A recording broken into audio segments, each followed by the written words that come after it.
In heavy wind and blinding rain, the crew of a passenger jet struggles to land. Put it down!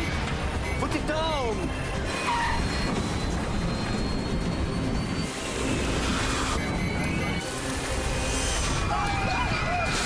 A terrifying crash landing leads to a desperate fight to survive. The only thing that matters to me now is to get my daughter Emily and protect her as we blow up. But we just knew that there were so many passengers in that plane that had not gotten out.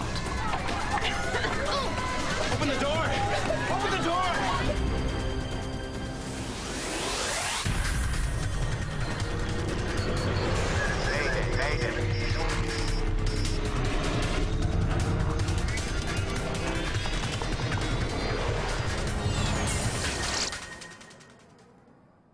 This is a true story based on air traffic control recordings, official reports, and interviews with those involved.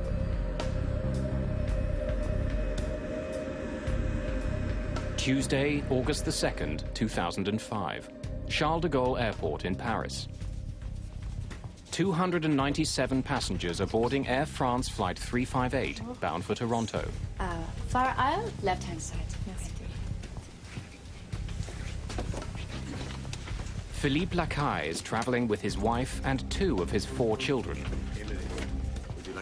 They're stuck at the back of the enormous jet, and they're not sitting together.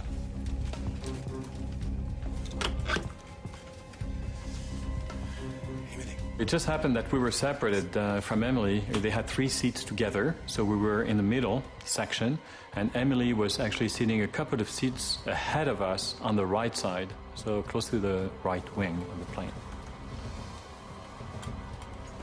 For Eddie Ho, Flight 358 is the continuation of a trip that began in Johannesburg. I'm an international student in Canada at Queen's University, and every summer I go back to South Africa. Ho isn't traveling light. I was carrying everything that I had, my books to my clothing to tuition money for the year, computer laptops. This is also another leg in a long journey for Joanne Cordery Bundock, who's returning from a trip to Thailand. I rerouted myself in the last 2 days before the flight from Bangkok through Paris to come directly to Toronto. As the passengers continue to board, the flight crew gets settled into the Airbus A340. The captain is 57-year-old Alain Rezai. He's been with Air France for more than 20 years. His co-pilot is 43-year-old Frédéric No. Do you want to start, or should I? Why don't you fly first, and then I'll take over for landing in Toronto. I check the weather. On this flight, the 2 men decide that Captain Rezai will handle the takeoff in Paris, and co-pilot No will land in Toronto. Destination, Toronto Pearson. Check. Crews often split the duties so that co-pilots can get more experience. Rezai and No are joined by one other person in the cockpit. I think you've been expecting me. I'm Miles Trochassé. Welcome. Miles Trochassé is the son of an Air France employee. He's allowed to ride in the cockpit's jump seat for free. I just want to let you know I've done this before. I promise I'll be quiet.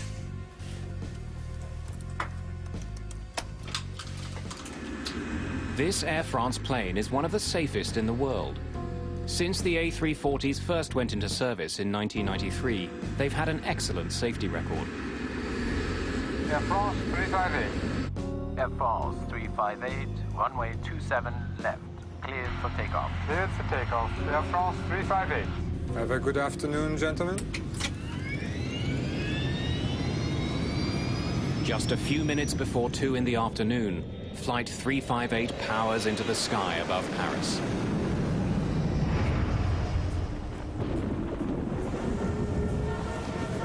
Toronto may be several thousand kilometers away, but the friends and family of those on board Flight 358 are already making plans to meet the plane when it arrives. Hello? Audrey, I won't forget. I'll make sure to pick up Mom and Dad. No, I won't forget the 2 brats either. I'll get them all. Well, we usually make arrangements before we go to France to be picked up. It's easier because we have lots of luggage, you know, and we bring back stuff from France. So it just happened that Julian, our son, was going to spend the summer in Toronto and was available to pick us up. Sis, I'll give you a call as soon as I get in. Don't worry. I got it covered. Okay? All right. Talk to you soon. Bye. Center, we have a humidex advisory and extreme heat alert for Toronto, as well as a thunderstorm warning in effect for Toronto.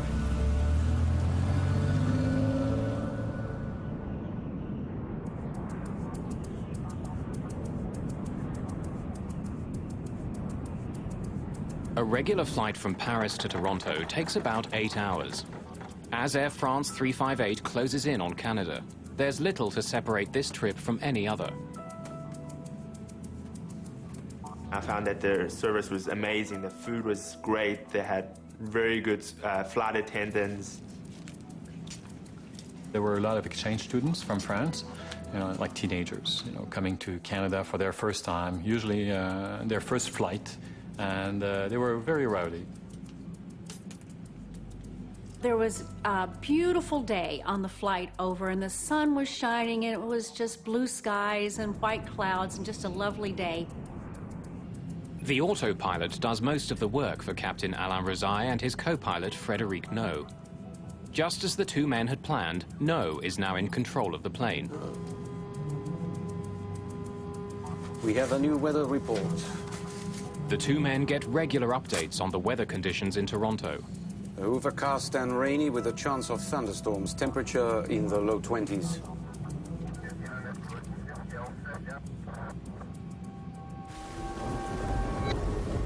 At Toronto's International Airport, the thunderstorms are already rolling through. Rain, wind, and lightning are hammering the runways. The lightning has already forced airport authorities to declare a red alert. It means that the chance of being struck by lightning is so great that ground crews are not allowed to work on the planes.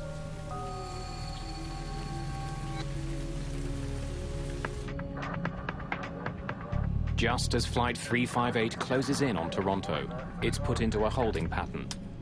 The weather isn't getting any better. There's going to be a little delay. Air France 358, so Roger on delay.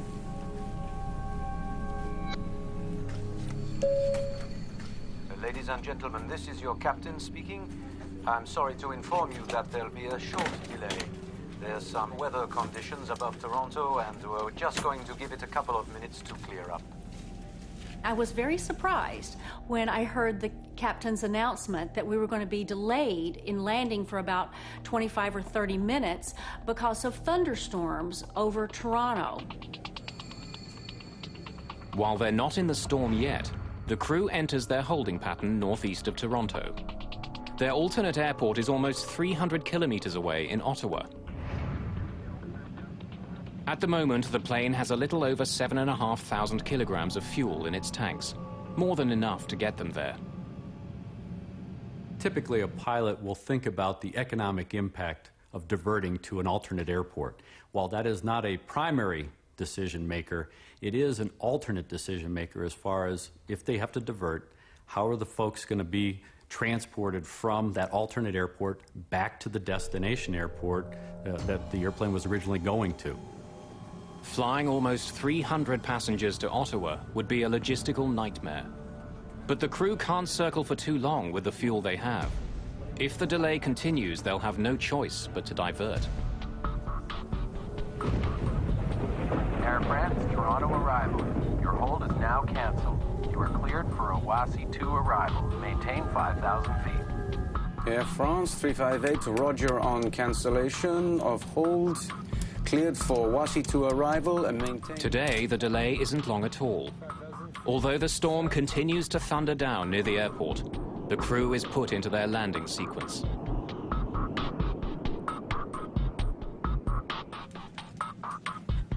Ladies and gentlemen, this is your captain speaking. Just wanted to let you know we're beginning our descent into Toronto at this time. We should be on the ground at about 4 p.m. local time. Usually when they say 45 minutes, you know, it's to be nice. You know, usually it's like an hour and a half.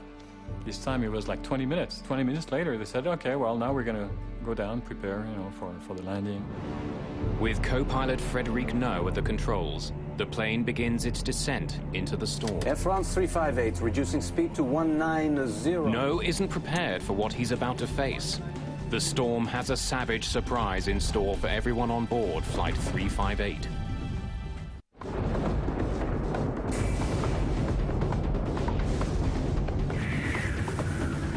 A brutal summer storm is battering Toronto. Winds and lightning are hammering the airport, making it tense for incoming planes.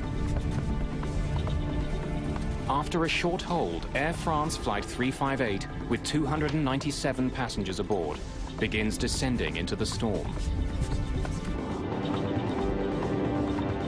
Flaps 2. Flaps 2. F-speed. Gear down. Landing gear down.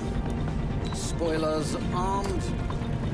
4 green. Landing gear down. Spoilers armed. 4 green.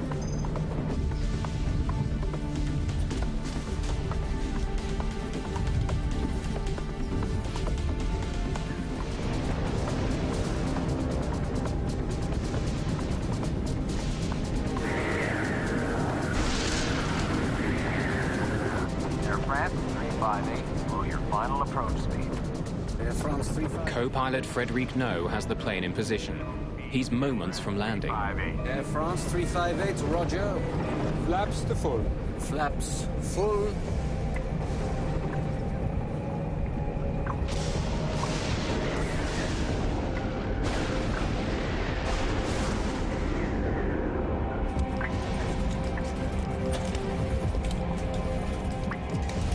It was going darker and darker. We were like in the middle of hundreds and hundreds of lightnings. Like every second we had lightnings all around us. So people were getting nervous, quite nervous. I was getting nervous. Ahead of the Air France Airbus, 2 other planes have just touched down on the same runway that Flight 358 is heading for. Air France 358, this is Toronto Tower. Toronto Tower, Air France 358, go ahead. You are cleared to land runway 24 left. Be advised, the preceding aircraft reports braking action is poor, and they estimate the surface winds near the runway as 290 degrees at 15 to 20 knots. Braking poor, 15 knots, gust to 20. France 358, thank you. The crew is being sent to runway 24 left, which will allow them to land into the wind. It also happens to be the closest runway to the city's biggest freeway, which is gearing up to handle the evening rush hour traffic.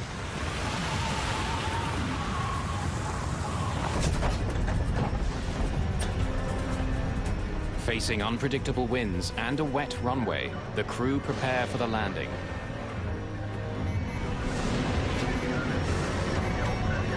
Select auto brakes to medium. Medium is set. The final approach for landing was hellish. Lightnings were all over. Turbulences were enormous. You could feel the pilot fight with the plane to keep the plane in line with the runway to land, and they had a heck of a time to keep it lined up. I know my son next to me was getting very nervous, and I was nervous to see my daughter actually far from us. I cinched up my seatbelt tighter than it was, expecting a very hard landing, and the pilot was going to stick it on the runway, or we were maybe going to do a touch and go, and he was going to give it power and go around, because I knew that it was not going to be just a normal landing. Landing, autopilot, auto thrust off. At 2 minutes after 4 o'clock, Air France Flight 358 roars over the beginning of the runway.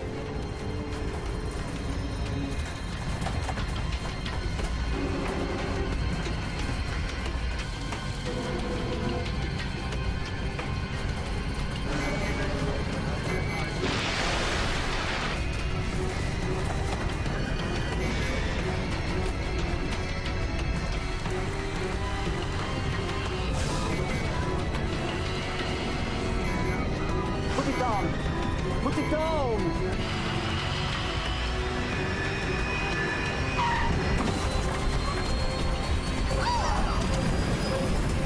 This landing was more intense and harder than any time I've ever landed in another aircraft.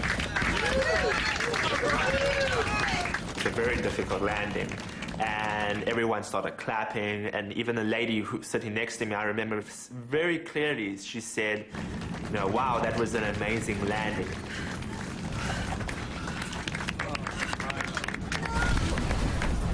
And as soon as she finished that sentence, then all hell broke loose.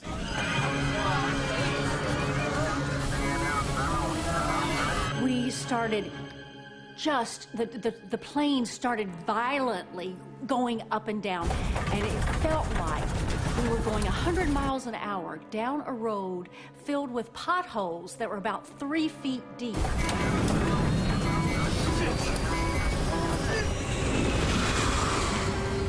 Immediately you could see this orange aura, and for me it's a picture I will never forget. My daughter was sitting ahead of us on the right side of the plane, and at that time she turned her head towards us, you know, with very wide eyes, you know, looking at us, and her face was surrounded by this enormous aura, orange aura of fire. Then, moments after touching down, still traveling at 146 kilometers per hour, Flight 358 runs out of room.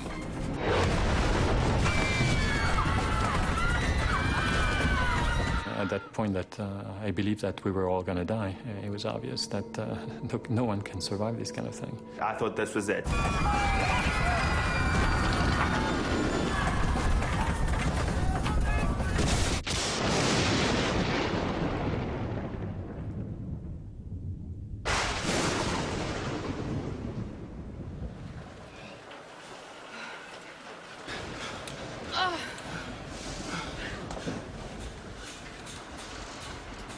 The next thing that I can remember is that an announcement came. Ladies and gentlemen, everything's okay. We've stopped now. Well, no kidding. Of course we've stopped now. But I could tell that everything was not okay because I could immediately smell jet fuel. As the smell of jet fuel fills the cabin, panic quickly spreads.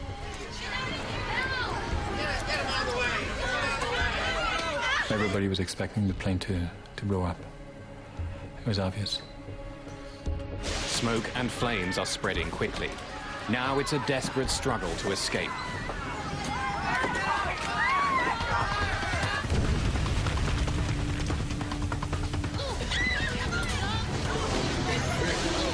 Open the door!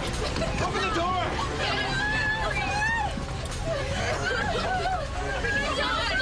And I could see the air attendant there struggling with the fact that should I or should I not open this door, because the fire was raging just in front of it.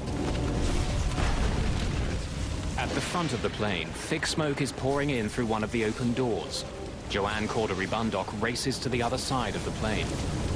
The gentleman in front of me had his bag with him, and he was kind of fumbling around with that and trying to take that down the slide. He was a rather large man, and the slide did not deploy the entire way, so I kind of bailed off the side above him and hit the ground. Eddie Ho has found an exit too, but there's no slide. And people pushing me forward, I couldn't even control myself. And I was like, you know, I don't want to jump as well because, you know, it was 5 meters down at least. Is he okay? Is he okay?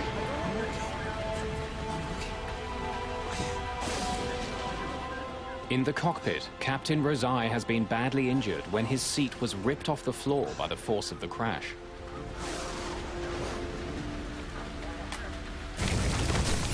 As precious seconds tick by, the flight attendant near the Lacais manages to open the exit door. Even though passengers are confronted with the flames and smoke of the burning engine, they jump out of the plane. So pushed them down, my wife went down, I went down, We just ran up as fast as we could through torn metal and thorns and like through whatever was left of the ground where the plane was.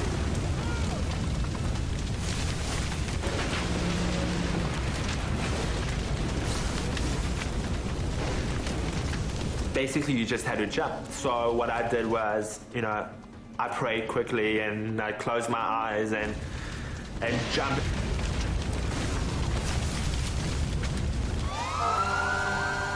Emergency workers are able to reach the burning jet just 52 seconds after it crashes. But with the threat of an explosion, it's dangerous to get too close.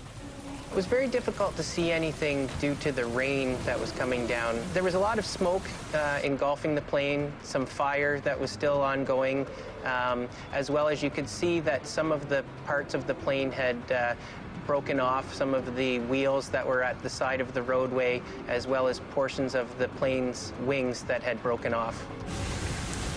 Philippe Lacaille and his family struggle up the hill the plane has just plowed down. And at that point, the plane blew up. Once, twice, 3 times. So you could feel and hear this enormous explosion actually taking place. On the first one, I looked at the first one because I just couldn't believe my eyes. I could see, I think, pieces of luggage, things flying up in the air. And of course, at that time, I figured, oh my God, that could have been us. We had a perfect view of the airplane and see this black smoke coming out the side of the airplane and the yellow and the orange and the red flames shooting out. We were fine, but we just knew that there were so many passengers in that plane that had not gotten out.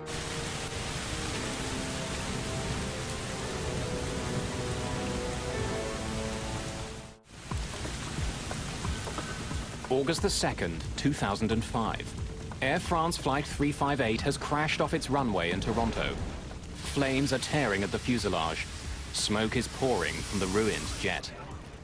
Dazed passengers are stumbling from the plane.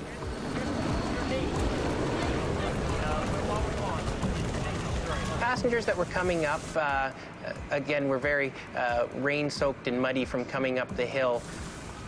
There were several individuals that once they got up there were crying and a bit emotional, as well as looking around for other passengers or family or friends that may have been with them at the time. About 35 minutes ago, a plane ran off the runway at Toronto's Pearson Airport. Footage of the crash quickly appears on local TV stations. Philippe Lacaille's daughter Audrey is one of the many people shocked by the pictures. She turned on her TV, and here we go. There was the Air France crash right here, live in front of her, burning, exploding right in front of her eyes. 250 people on board. We have not had any reason to make a statement yet as to whether anybody has survived or escaped.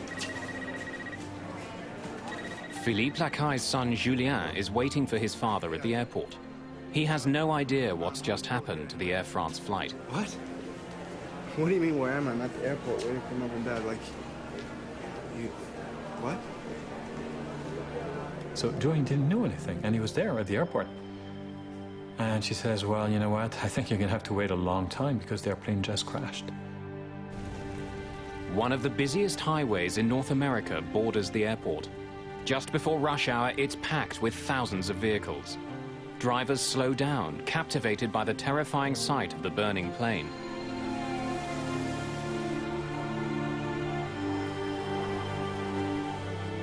Some of the passengers who've escaped the plane stumble, dazed and shaken, right onto the edge of the highway.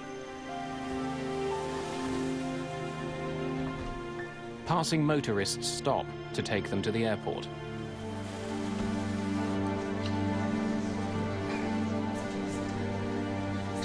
At this point, there was only about 25 or 30 people with me in the airport. And here, you're also beginning to think, is this all there is? As people are brought in, Airport employees struggle to account for all the passengers and crew. They were totally disorganized. There's no announcements being made. There's nothing of any kind of organization, and you're in this little crowded area with all the irate passengers waiting to be processed.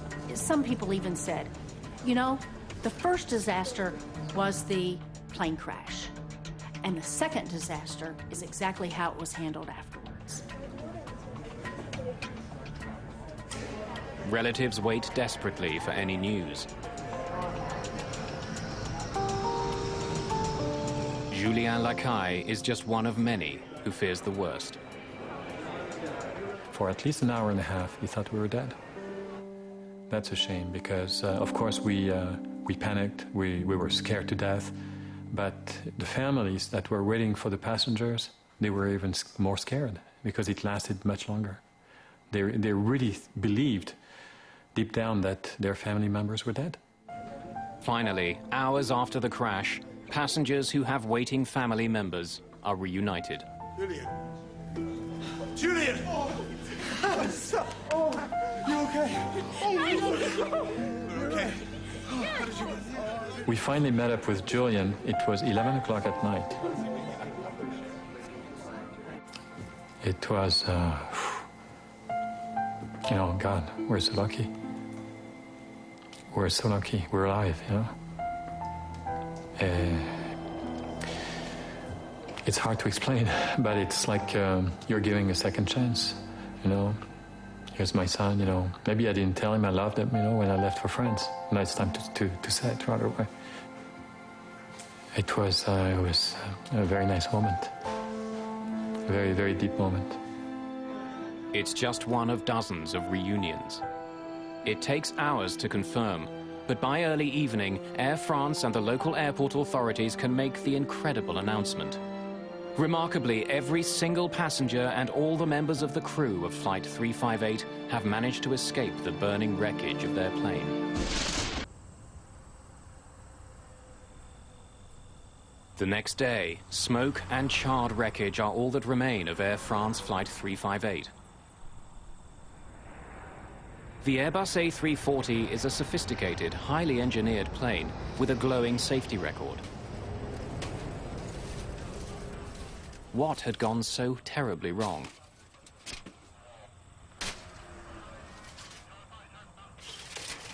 Canada's Transportation Safety Board quickly begins investigating the accident. Landing, autopilot, auto thrust off. Rain and lightning had been battling the airport all afternoon. Was it simply bad weather that caused this crash? Put it down! Put it down!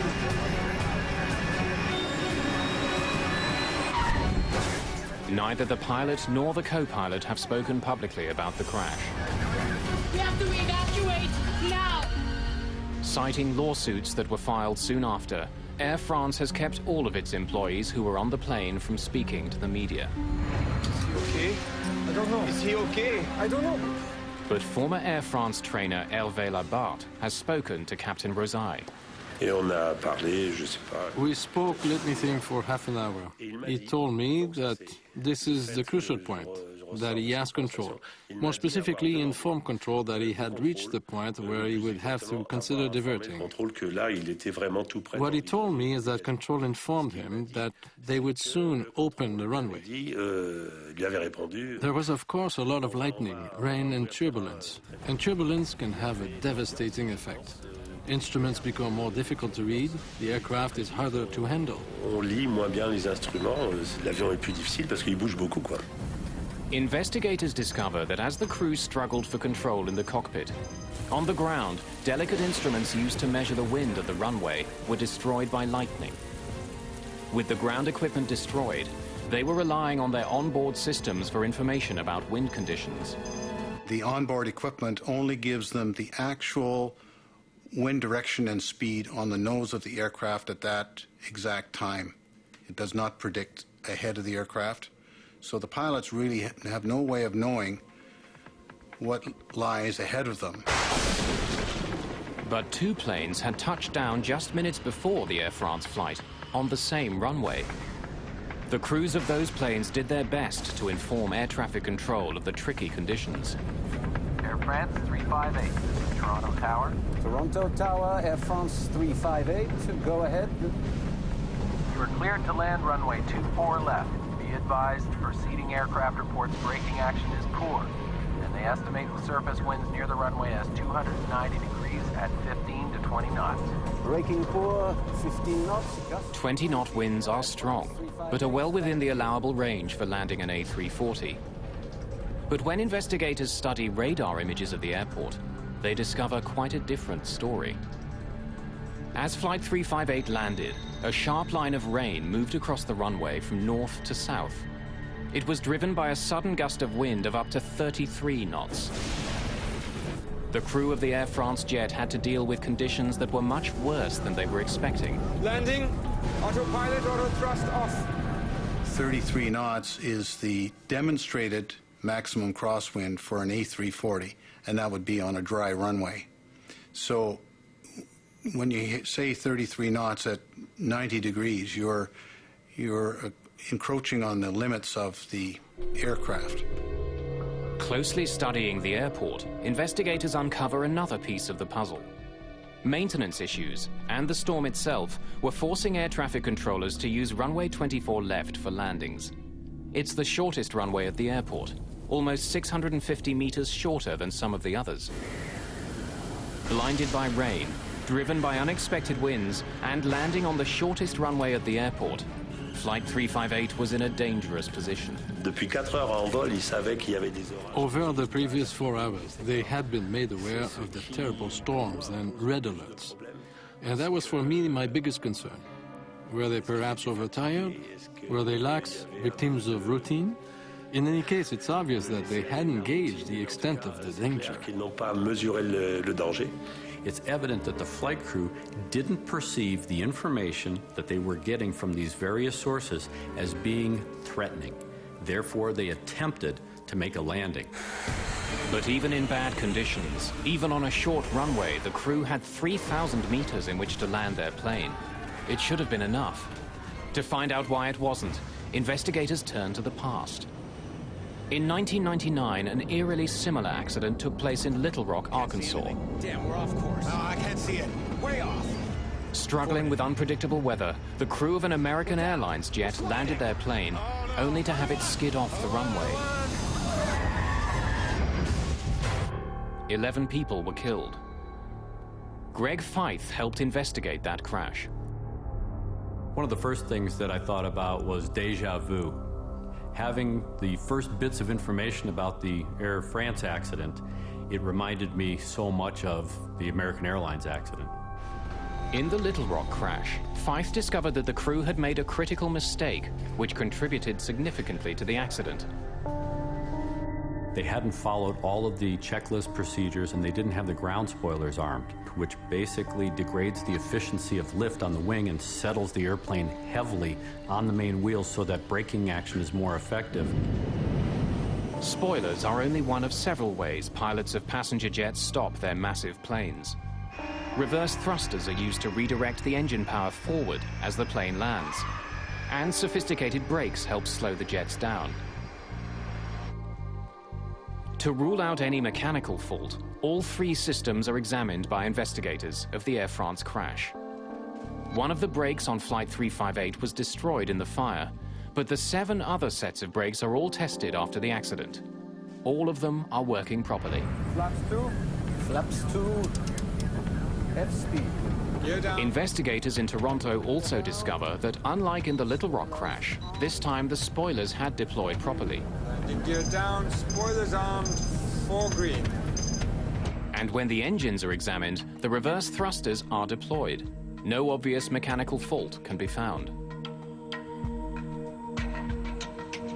As the investigation continues, a French newspaper prints a bombshell. Le Figaro publishes a story claiming that the thrust reversers, which use the jet's engines to slow it down, were not turned on until the plane had been on the runway for more than 12 seconds.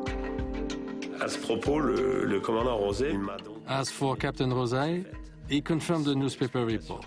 His explanation was that his co-pilot had tense-stopped and was having difficulty controlling the lateral movement of the plane.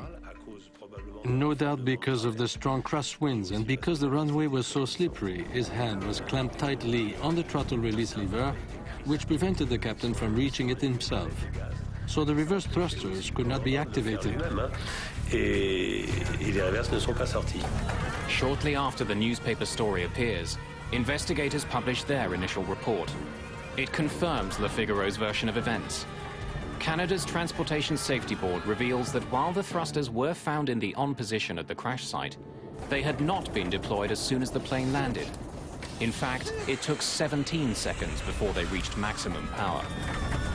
The delay was a question raised in the report, and I wouldn't want to hazard a guess as to why there was such a delay or what was the cause of it.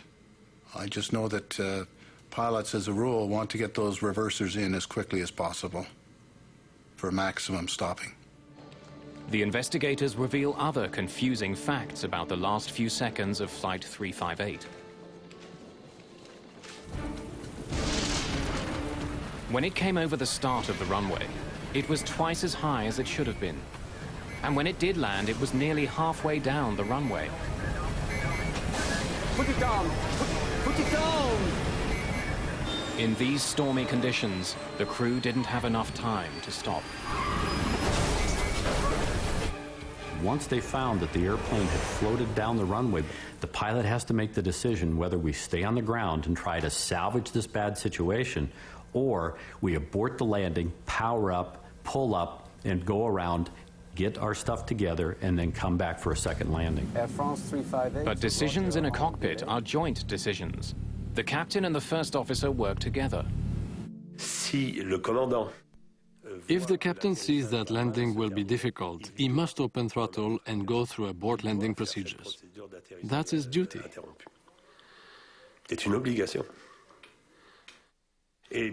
And of course, the co-pilot is also allowed to be the first to act. But the captain's duty is to avoid at all costs a lengthy touchdown. That is clear. By the time the plane touched down, it had only 1,500 meters to stop. And when it did land, critical seconds were lost when the reverse thrusters weren't engaged.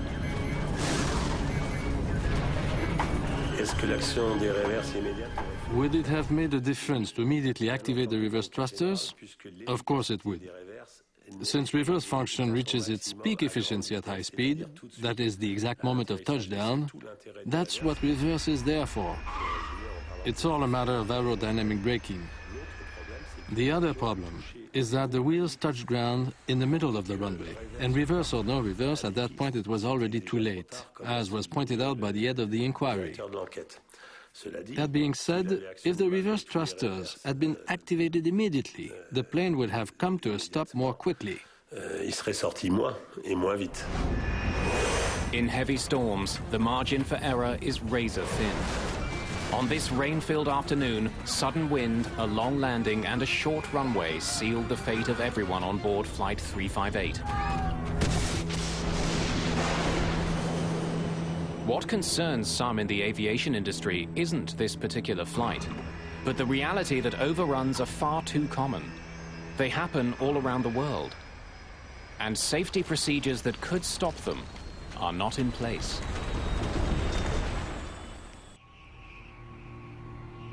In August 2005, Air France Flight 358 crashed off the end of a runway in Toronto. It was a horrifying incident. Yet amazingly, everyone survived. But Flight 358 wasn't the only jet to go off the end of a runway in 2005. Worldwide, there were 37 other runway overruns. And the causes of all these accidents were remarkably similar. There are a number of causal factors that occur again and again in runway overrun accidents. The weather conditions, the state of the runway surface. It can be wet, it can be icy, it can have snow on it. Speed in excess of a normal approach speed for the aircraft that does not then bleed off as the aircraft attempts to land. And these factors occur again and again in runway overrun accidents. Unlike the crash at Toronto, some overruns are deadly. This Southwest Airlines flight in Chicago slid off its runway several months after the Air France crash. A small child was killed in a car that was driving on the nearby highway. Many older airports, in particular in big cities which have expanded out towards the airport in the course of their growth, are constrained in the area that they can use for overruns. You have to consider what happens when the runway is contaminated. Snow, ice, standing water. That will degrade the stopping performance of the airplane. Add to that a tailwind component, which was existent at the time that Air France landed. That, in combination with the contaminated runway, can jeopardize the landing performance and in fact increase it probably by 50%. The International Civil Aviation Organization recommends that every airport have a 300-meter safety zone at the end of runways that handle international flights. Canadian standards are a little less strict. They call for a 60-meter overrun area and recommend another 90 meters on top of that. Runway 24 left meets the low end of those recommendations. There was another runway overrun accident to the runway in Toronto, which was very closely aligned with the runway that is there at the moment, in 1978, when a DC-9, an Air Canada DC-9, rejected a takeoff and ran into the ravine. Well, the plane started to brake, and then there was just nothing, and then we dropped over the edge. There was about a 50-foot drop, I guess, at the end of the runway. We just went over the top, and then there was a heck of a bang, and people and seats all over the place. 2 people died in the 1978 accident. A coroner's inquest after the crash recommended that the gully be filled in, but it never was.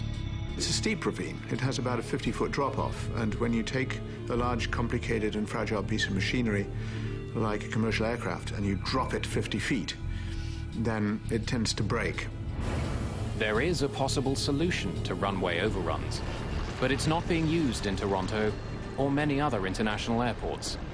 It's called EMAS, or Engineered Material Arresting Systems. It's a form of artificial stone or artificial gravel, which has a certain depth. And anybody who's ridden a bicycle into a gravel pit knows that a bicycle stops very quickly and it can be almost impossible to pedal it out. And the same thing happens to airplanes. Several airports in the US use the system, but most international airports do not. It's very much more effective than friction braking, and it's certainly incomparably more effective than thrust reverse and spoilers. And any one of these systems, when properly engineered, can stop a large airplane, no matter what the runway surface conditions, in a very short distance. We have to evacuate now! But one vital air safety guideline was met when Flight 358 crashed. In spite of the smoke and the spreading fire, the crew of the crippled plane made sure that all the passengers escaped in just 90 seconds. It's just a miracle that all of those people were able to evacuate the airplane as quickly as they did before the airplane was consumed. The Air France flight was particularly noteworthy in that everybody got out, essentially unscathed. I know there were some injuries, but everyone got out. So I think it was noteworthy, and it was very good evacuation from that perspective. Captain Alain Rosaille may never fly for Air France again. His injuries required extensive physical therapy after the crash. At the time, he was less than 3 years from retirement. Every morning, Captain Rosaille relives the experience, coming face to face with the flames, the noise, the crash. And it made him sad to end his career on that note, having destroyed his plane. That's the worst possible fate for a pilot, the worst outcome. The co-pilot, Frédéric No, is suspended for 3 months after the accident. By early the next year, he's back on duty with Air France. There are reports that after he helped Captain Rosaille out of the cockpit, he was the last person off the plane.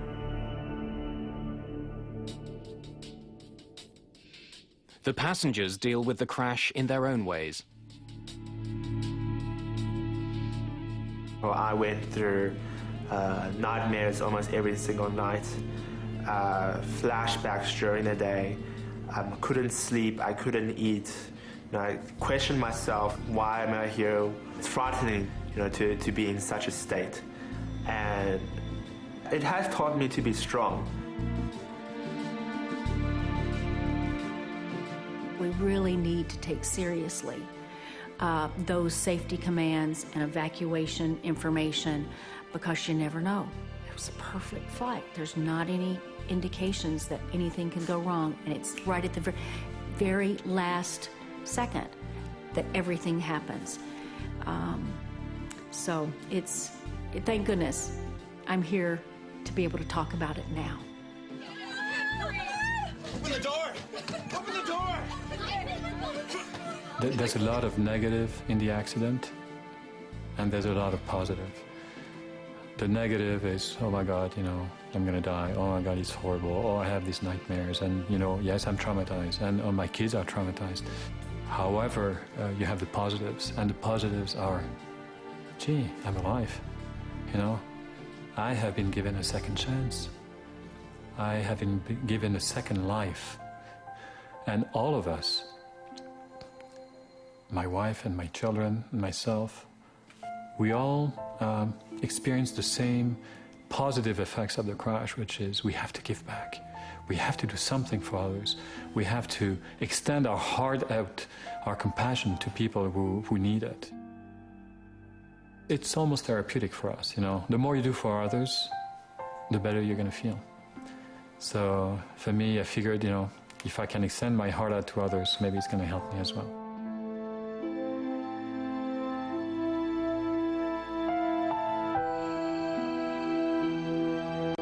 A week of brand new air crash investigation episodes continues tomorrow night at 9 with Firefight, only on National Geographic Channel.